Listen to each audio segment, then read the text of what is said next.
Après avoir été abandonné par ses soignants, Louis, seul au monde, se rend sur la tombe de sa mère et implore « Maman, réveille-toi s'il te plaît, vous avez assez dormi et j'ai besoin de vous. » C'est à ce moment-là que la vie de Louis bascule pour toujours.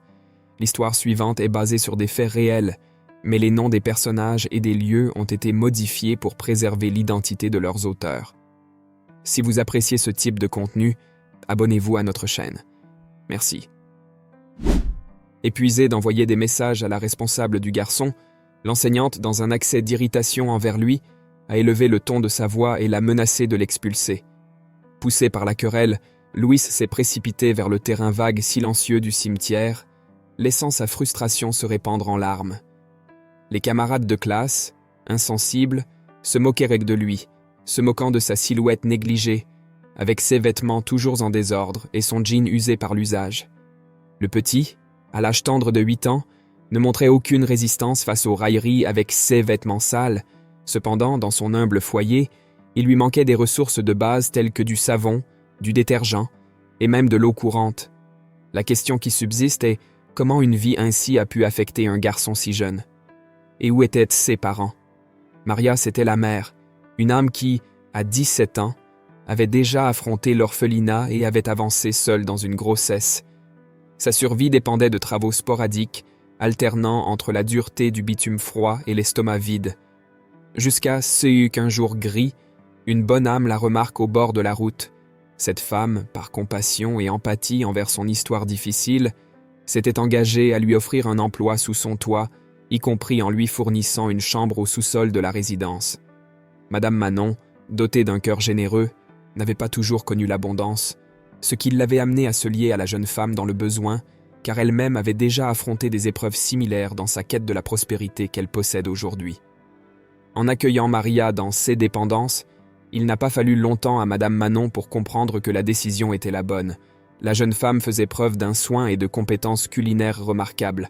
Dans le domicile de Madame Manon, seule elle et son époux résidaient, car leurs enfants avaient déjà tracé leur propre chemin, l'un avec sa famille dans une autre municipalité et l'autre dans des contrées étrangères pour ses études. Durant une période approchant les 2 ans, la normalité régnait, jusqu'à ce que la généreuse Madame Manon propose un plan audacieux. Offrir à Maria l'opportunité d'acquérir une petite habitation, un vestige du début de son mariage, permettant à la jeune femme d'amortir progressivement le coût avec son travail. Sans hésitation, Maria accepta l'accord avec enthousiasme et s'installa dans sa nouvelle maison. Après 1 an et demi de ce changement, la mensualité du prêt consommait la majeure partie de son revenu. Heureusement, Maria était satisfaite. Elle avait un emploi stable, une alimentation sans frais et un endroit pour nettoyer ses vêtements. Avec peu de dépenses supplémentaires, son maigre salaire lui permettait encore d'économiser un peu. 2 ans après son admission dans le foyer de Madame Manon, le fils de la riche dame revint au sein de la famille. Le jeune Jean, immédiatement, fut séduit par la beauté de Maria. Trop belle, Maria ne tarda pas à captiver le regard de Jean. Cependant, son intérêt était d'une nature sombre, ne cherchant pas l'amour, mais seulement la distraction, car il était trop présomptueux pour envisager quelque chose de sérieux avec une travailleuse de conditions modestes. Aggravant la situation, il avait déjà des liens établis avec l'héritière d'un homme politique renommé de la région. Jean, persistant dans ses avances et profitant des 7 ans qui le séparaient de la jeune Maria, réussit à avoir des rencontres clandestines avec elle. Maria, au cœur pur et rêveur, voyait dans les gestes du jeune homme la réalisation de ses plus doux rêves et tomba profondément amoureuse. Cédant aux avances insistantes, Maria se laissa emporter et ensemble ils eurent des nuits d'intimité. 3 mois après ces rencontres secrètes, une nouvelle vie commença à germer dans le ventre de Maria, pendant que Jean, inconscient des conséquences de ses actes, poursuivait les préparatifs de son somptueux mariage. Avec la confession de Maria, Madame Manon, émue par la compassion, a juré de lui venir en aide. Cependant, avec une fermeté glaçante, elle a clairement indiqué que le destin de son fils était déjà scellé aux côtés de la fille du célèbre politicien, et non pas avec Maria. Se sentant une fois de plus délaissée, Maria a été submergée par une amertume douloureuse. Puis, comme si sa détresse n'était pas suffisante, un épisode terrifiant a exacerbé sa douleur. Jean, complètement pris par l'alcool, est entré de force dans sa modeste demeure et, avec brutalité, lui a ordonné de l'oublier à jamais et de se défaire du logement que sa mère avait fourni, sous la menace de rendre sa vie insupportable. Impétueux, il a vociféré pour qu'elle retourne dans son lieu d'origine sans tarder, l'accusant d'avoir abusé de sa famille. Choquée et craintive, Maria a cédé à cette coercition sans scrupule et a déménagé dans une nouvelle ville après avoir aliéné la propriété. Madame Manon a bien tenté de retrouver Maria, mais ses efforts ont été vains. Enceinte de 5 mois, Maria a ouvert un étal de légumes. Prospérant dans ses ventes, elle a obtenu une modeste demeure, suffisante pour elle et le fruit à venir.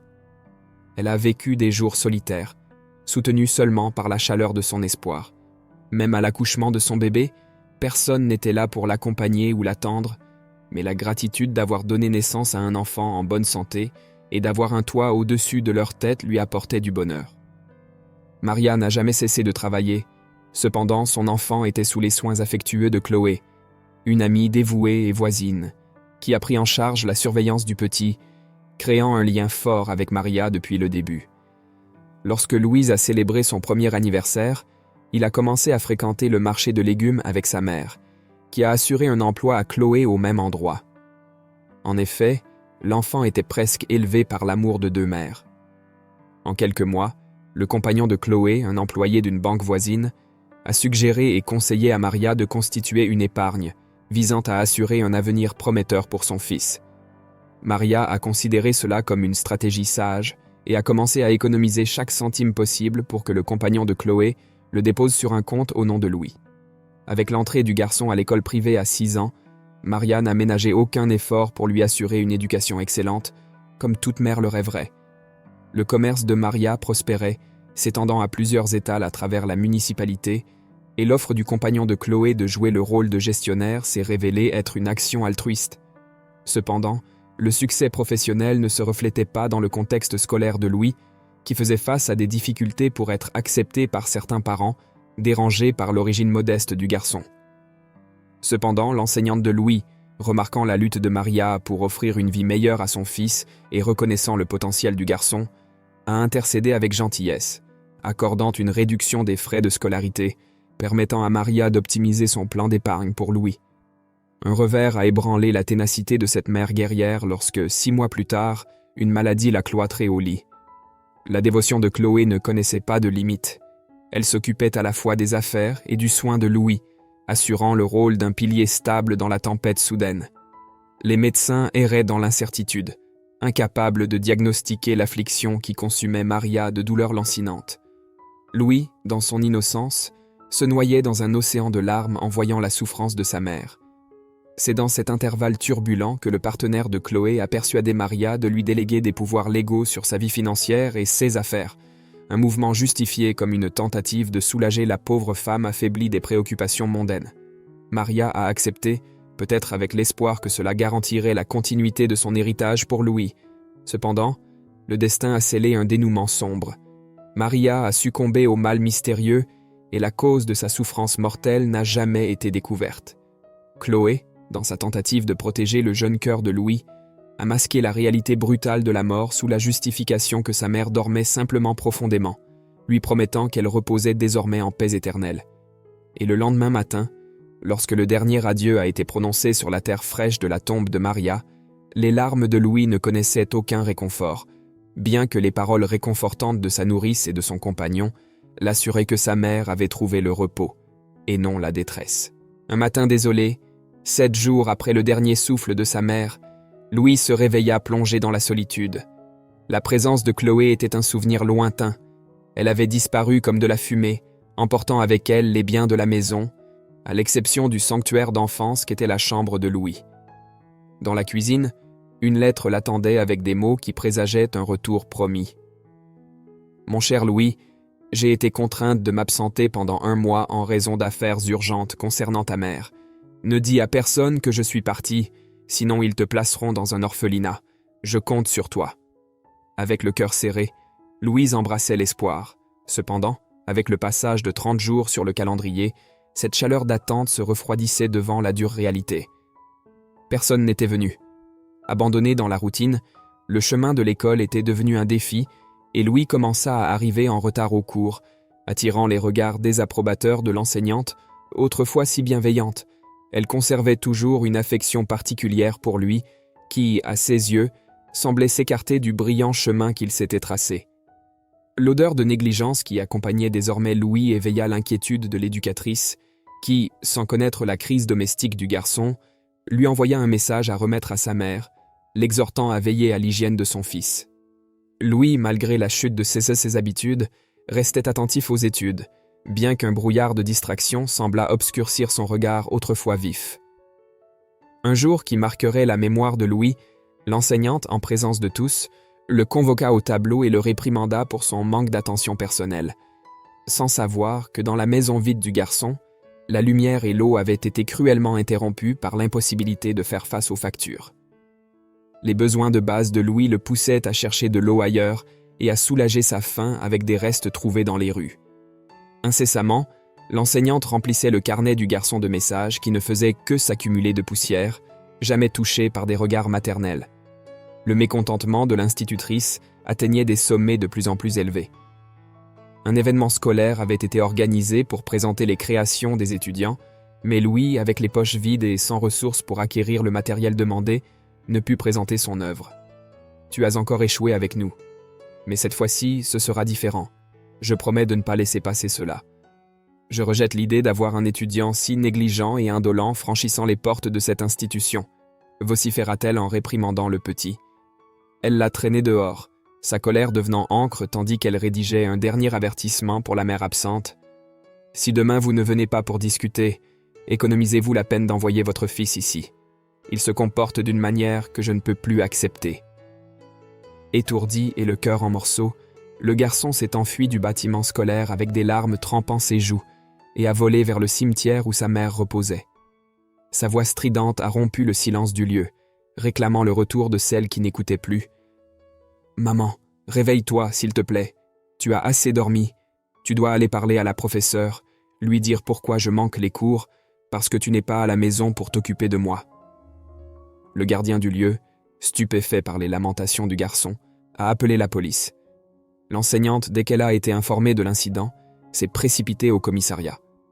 Là, devant le petit Louis, maintenant un amas de sanglots et de douleurs inconsolables, elle s'est mise à genoux, suppliant la clémence pour son jugement négligent. Les paroles de repentir ont résonné dans une salle pleine de regards compatissants, mais pour le garçon, cela ne ramenait pas sa mère. La vague d'informations sur la vie difficile du garçon a attiré l'attention des journalistes, et bientôt, le triste parcours de Louis a fait la une.